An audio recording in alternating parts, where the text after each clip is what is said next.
तो हेलो दोस्तों, नमस्कार। मेरा नाम पवन कुमार राय है और आज की इस वीडियो में मैं बात करूंगा मनी रिकवरी से रिलेटेड।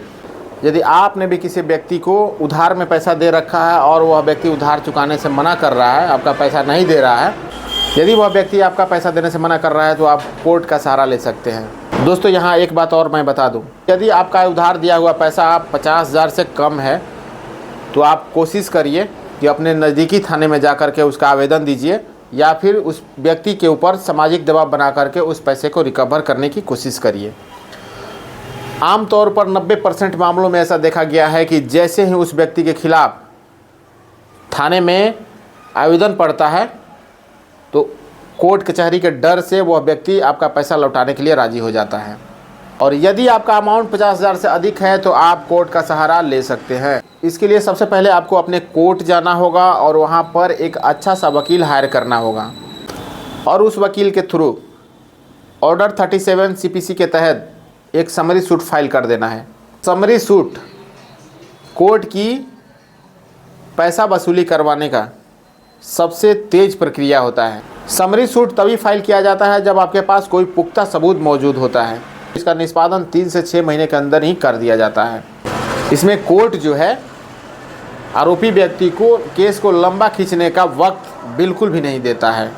जैसे ही आप समरी सूट फाइल करते हैं तो उस आरोपी व्यक्ति के घर पे कोर्ट एक समन भेजता है जिसमें 10 दिनों के भीतर उसे कोर्ट में उपस्थित होकर के लिखित में पैसा नहीं देने का कारण बताना होता है।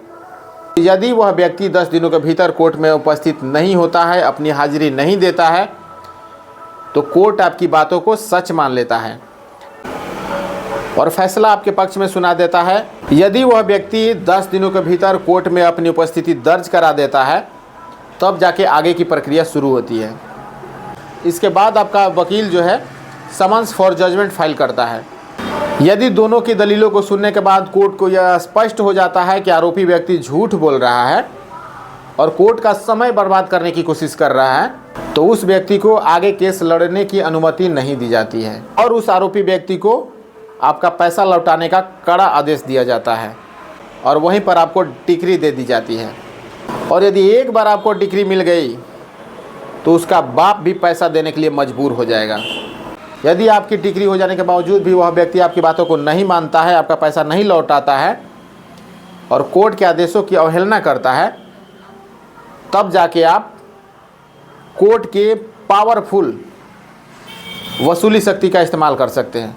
इसके बाद आप कोर्ट में एक डिक्री निष्पादन के लिए याचिका दायर करते हैं और जैसे ही आप कोर्ट में इस याचिका को दायर करते हैं तो उस व्यक्ति की उल्टी गिनती शुरू हो जाती है और कोर्ट उसके नाम से कुर्की वारंट निकालता है और उसके जितना भी नाम पे संपत्ति है सबको जब्त किया जाता है और उसे नीलाम करके ब्याज के साथ में आपका पैसा लौटा दिया जाता है। यह वीडियो आपको कैसी लगी आप हमें कमेंट बॉक्स में ज़रूर बताइएगा।